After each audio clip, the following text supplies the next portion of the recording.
بسم اللہ الرحمن الرحیم۔ مولانا ظفر احمد عثمانی فرماتے ہیں کہ میں ساری عمر کسی محفل میں ایسا لاجواب نہیں ہوا سوائے ایک موقع پر جب ہم حج کرنے کے دوران مدینہ طیبہ گئے تو اس وقت مسجد نبوی سے ملحقہ اپنا خیمہ لگایا اور وہاں رہائش رکھی اور ادھر سے ہی مسجد نبوی میں آ جاتے۔ چونکہ شدید گرمیوں کا موسم تھا، جب ہم تمام حاجی اکٹھے ہو کر شام کا کھانا کھاتے تو اس وقت وہاں سے گرم موسم کی وجہ سے تربوز خرید لیتے اور کھانے کے بعد اسے کھاتے اور اس کے چھلکے باہر پھینک دیتے۔ اس دوران ہم نے دیکھا کہ ایک 7-8 سالہ بچہ آتا اور چھلکوں کے ڈھیر میں سے چھلکے اٹھاتا، جو ہلکی سرخی مائل گری رہ جاتی اسے کریت کریت کر کھا لیتا۔ جب یہ معمول 2 روز تک دیکھا تو میں نے پیار سے اس بچے سے پوچھ لیا کہ بیٹے تم ایسا کیوں کرتے ہو؟ تو بچے نے کہا میں ایک یتیم بچہ ہوں، میرے والد فوت ہو چکے ہیں، میری والدہ نے عقد ثانی کر لیا ہے، گھر میں غربت اور فاقے ہیں، میں مدینے کا بچہ ہوں اور میزبان ہونے کی حیثیت سے مہمانوں سے مانگتے شرم آتی ہے، لہٰذا میں اس بچی کھچی گری سے پیٹ بھر لیتا ہوں۔ مولانا لکھتے ہیں کہ مدینے کے بچے کی اس فہم و فراست نے ہمارے رونگٹے کھڑے کر دیے، آنکھیں آنسوؤں سے بھیگ گئیں۔ بچے سے کہا کہ بیٹا اگر آپ مناسب سمجھو تو آپ ہمارے ساتھ آ کر کھانا کھا لیا کرو۔ بچہ انکاری تھا مگر ہمارے پیار بھرے بھرپور اصرار پر ہاں کر دی۔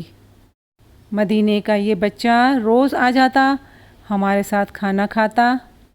آہستہ آہستہ شناسائی بڑھتی گئی، بچے سے انس و محبت پروان چڑھا تو میں نے بچے کو پیشکش کر دی کہ بیٹا آپ میرے ساتھ ہندوستان آ جاؤ، میں وہاں آپ کو درس میں رکھ کر پڑھاؤں گا، کالج اور یونیورسٹیوں کی سطح تک آپ کی تعلیم کا بندوبست کروں گا۔ تو بچے نے کہا میں اپنی والدہ سے بات کر کے آپ کو آگاہ کروں گا۔ جب ہماری واپسی کا وقت آ گیا تو وہ بچہ اپنی والدہ سے اجازت لے کر سامان سفر باندھ کر آ گیا۔ ہمیں بڑی خوشی ہوئی، بچے کو ساتھ لیا، بچہ قافلے کے ہمراہ چل رہا تھا تو دوران سفر میرے ساتھ محو گفتگو تھا، سوال کر رہا تھا کہ چاچا جی وہاں ہندوستان میں اسکول اچھے ہیں؟ میں نے کہا کہ بیٹا بہت اچھے ہیں، وہاں مجھے اچھے کپڑے پہننے کو ملیں گے؟ میں نے کہا کہ ہاں بیٹا۔ اس نے پوچھا کیا مجھے وہاں فٹ بال کھیلنے کے گراؤنڈ میسر آئیں گے؟ جی ہاں بیٹا، ہندوستان میں فٹ بال کھیلا جاتا ہے۔ بچے نے کہا مجھے وہاں طرح طرح کے معیاری کھانے اور اچھی رہائش ملے گی؟ میں نے کہا کہ کیوں نہیں بیٹا، یہ سب سہولتیں آپ کو ملیں گی۔ اس دوران چلتے چلتے سامنے گنبد خضرا نظر آ گیا۔ بچے کی نظر پڑی تو سوال کر دیا کہ چاچا جی یہ سامنے والا گنبد بھی وہاں ملے گا؟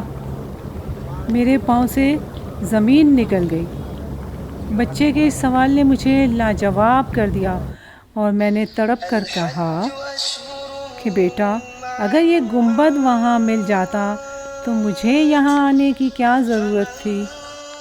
بچے نے میرا جواب سنا تو اپنا ہاتھ چھرایا اور کہا چاچا جی مفلسی، بے بسی اور یتیمی قبول ہے مگر سرکار مدینہ کا دامن چھوڑنا کسی صورت گوارا نہیں، میں مدینہ کو نہیں چھوڑ سکتا۔ علامہ صاحب لکھتے ہیں کہ بچہ ہمیں روتے ہوئے دم بخود چھوڑ کر بھاگا اور نظروں سے اوجھل ہو گیا۔ علامہ صاحب باقی ماندہ زندگی یہ واقعہ لوگوں کو سنا سنا کر روتے رہے۔